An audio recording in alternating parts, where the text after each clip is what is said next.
প্রথমে থাকছে প্রথম অধ্যায়ের 50টি প্রশ্ন। 1935 সালের ভারত শাসন আইনের বৈশিষ্ট্য কোনটি? উত্তর হবে যুক্তরাষ্ট্রীয় সরকার। 1935 সালের ভারত শাসন আইনের কোন রাজ্যকে বিভক্ত করা হয়?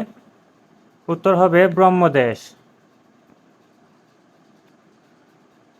1935 সালের ভারত শাসন আইনের শাসন সংক্রান্ত বিষয়কে কয় ভাগে ভাগ করা হয়? উত্তর হবে 3 ভাগে। 1935 সালের ভারত শাসন আইনে প্রাদেশিক ক্ষমতার তালিকায় ছিল আইন শৃঙ্খলা।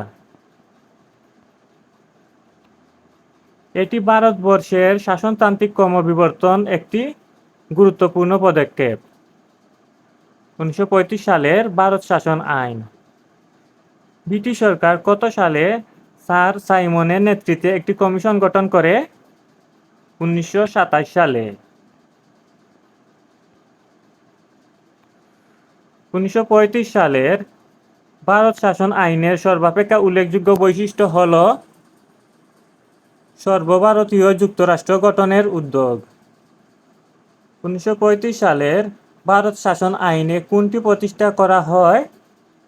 যুক্তরাষ্ট্রীয় আদালত। 1935 সালের ভারত শাসন আইনে কেন্দ্রীয় শাসন সংক্রান্ত বিষয়সমূহকে 2 ভাগে বিভক্ত করা হয় কেন? উত্তর হবে কেন্দ্রে দ্বৈত শাসন প্রবর্তিত হওয়ার জন্য। 1935 সালের আইনে কোন বিভাগের প্রাধান্য রক্ষার ব্যবস্থা করা হয়?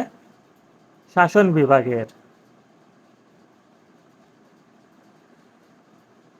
কোন সালের আইনে প্রাদেশিক গভর্নরের পদ সৃষ্টি করা হয়? 1935 সালের আইন।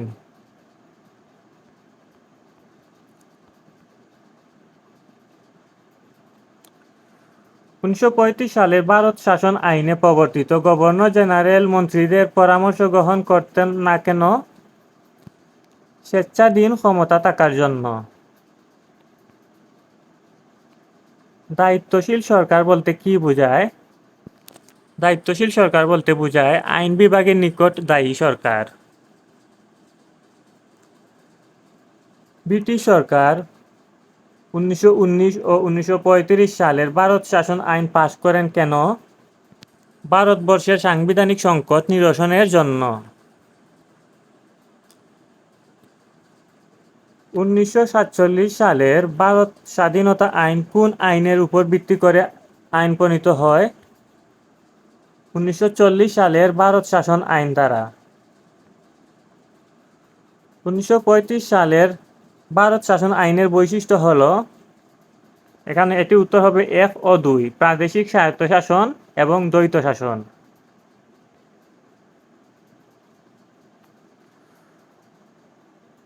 1919 সালের ভারত শাসন আইনের বিরুদ্ধে ভারতীয় কংগ্রেস কোন আন্দোলনের ডাক দেয়? সত্যাগ্রহ আন্দোলন।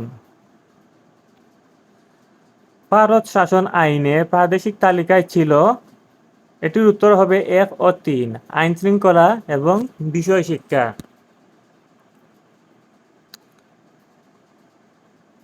1935 সালের ভারত শাসন আইনে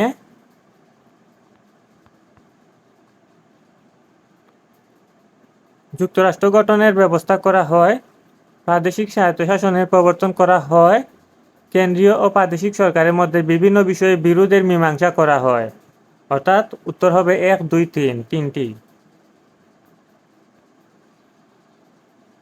এখানে উদ্দীপক আছে, এ রাষ্ট্রের কেন্দ্রীয় ক্ষমতা সংবিধানের মাধ্যমে প্রদেশগুলোর মধ্যে ভাগ করে দেওয়া হয়েছে। এখানে যুক্তরাষ্ট্রীয় সরকারের কাঠামো সঠিকভাবে অনুসরণ করা হয়নি, ফলে প্রদেশগুলোতে দায়িত্বশীল সরকার প্রতিষ্ঠা করা সম্ভব হয়নি। উদ্দীপকে কোন সাংবিধানিক আইনের কথা বলা হয়েছে? এটি ভারত শাসন আইন 1935-এর কথা বলা হয়েছে। 1935 সালে ভারত শাসন আইনে কোন রাজ্যকে বিচ্ছিন্ন করা হয়? ব্রহ্মদেশ। নামক রাষ্ট্রের যুক্তরাষ্ট্রীয় পদ্ধতির সরকার ব্যবস্থা বিদ্যমান। যুক্তরাষ্ট্রে প্রাদেশিক বিষয়সমূহ পরিচালনার জন্য আইন প্রণয়ন করে দুটি ভিন্ন কর্তৃপক্ষ সৃষ্টি করা হয়েছে। উদ্দীপকে উল্লিখিত ঘটনার সাথে তোমার পঠিত কোন আইনের মিল আছে? এটি 1935 সালে ভারত শাসন আইনের সাথে মিল রয়েছে। নামক রাষ্ট্রটিতে নতুন আইন প্রণয়নের কারণে এটি হয়েছিল নাগরিক সুযোগ সুবিধা বৃদ্ধি পাবে, কেন্দ্রীয় সরকারের কাজের চাপ কম, অর্থাৎ 2 এবং 3। প্রাদেশিক স্বায়ত্তশাসন বলতে বোঝায় প্রদেশের স্বাধীনতা। ব্রিটিশ সরকার শাহরুখ প্রথম কোন প্রধানের পদক্ষেপ নেয়? প্রদেশগুলোতে স্বায়ত্তশাসন।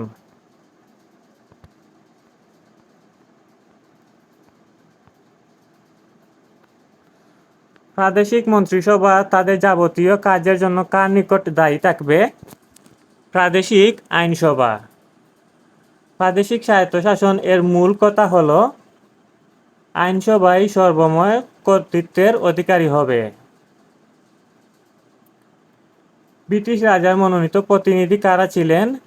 গভর্নরগণ। ব্রিটিশ রাজার মনোনীত প্রতিনিধিগণ কিভাবে নিয়োগপ্রাপ্ত হতেন? রাজা অথবা রানী কর্তৃক। প্রাদেশিক গভর্নর আইনসভা কর্তৃক গৃহীত আইনকে কিভাবে বাতিল করতে পারতেন? ভেটো প্রদানের মাধ্যমে। কোন ব্যবস্থাকে একটি আড়ম্বরপূর্ণ প্রহসন হিসেবে চিহ্নিত করা হয়? প্রাদেশিক স্বায়ত্তশাসন। কংগ্রেস একক সংখ্যাগরিষ্ঠ দল হিসেবে আধিপত্য বিস্তারের যে মনোভাব লালন করেছিল তা সম্ভব হয়নি কেন? মুসলিম লীগের অসহযোগিতার কারণে। কোন কারণে কংগ্রেস 8টি প্রদেশের মন্ত্রিসভা থেকে একযোগে পদত্যাগ করে? ভারতীয়দের বিরুদ্ধে যুদ্ধ ঘোষণা করার প্রতিবাদে। 1935 সালের ভারত শাসন আইনে প্রবর্তিত প্রাদেশিক স্বায়ত্তশাসন ব্যবস্থা ছিল অর্থহীন। কোন ভারতীয় আদালতে মিস্টার ক এর বিচার হতো না? এখানে মিস্টার ক বলতে কাকে বোঝানো হয়েছে? Governor general.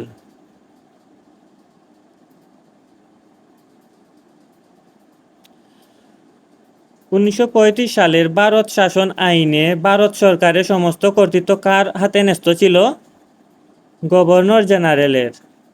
গভর্নর জেনারেল সাধারণত কত প্রকারের ক্ষমতার অধিকারী ছিলেন? 3 প্রকারের। শাসন সংক্রান্ত ব্যাপারে ভারতের সর্বময় অধীশ্বর ছিলেন গভর্নর জেনারেল।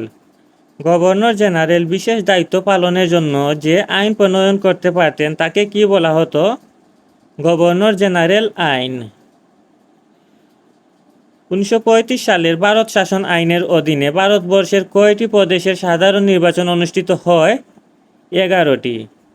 1937 সালের নির্বাচনে সর্বমোট 484টি মুসলিম আসনের মধ্যে মুসলিম লীগ আসন পায় 108টি।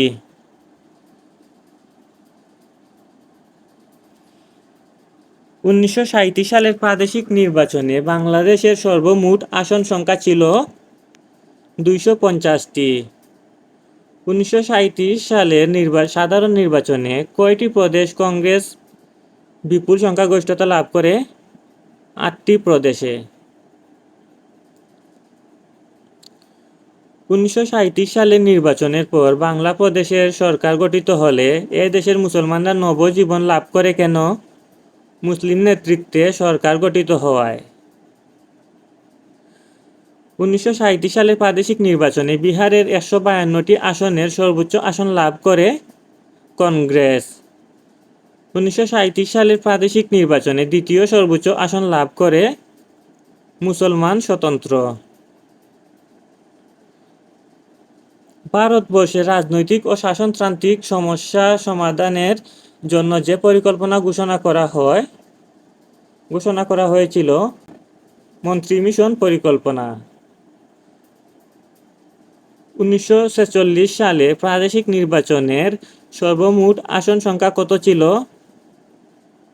1585টি। 1946 সালের প্রাদেশিক নির্বাচনে ক দল 923টি আসন লাভ করে।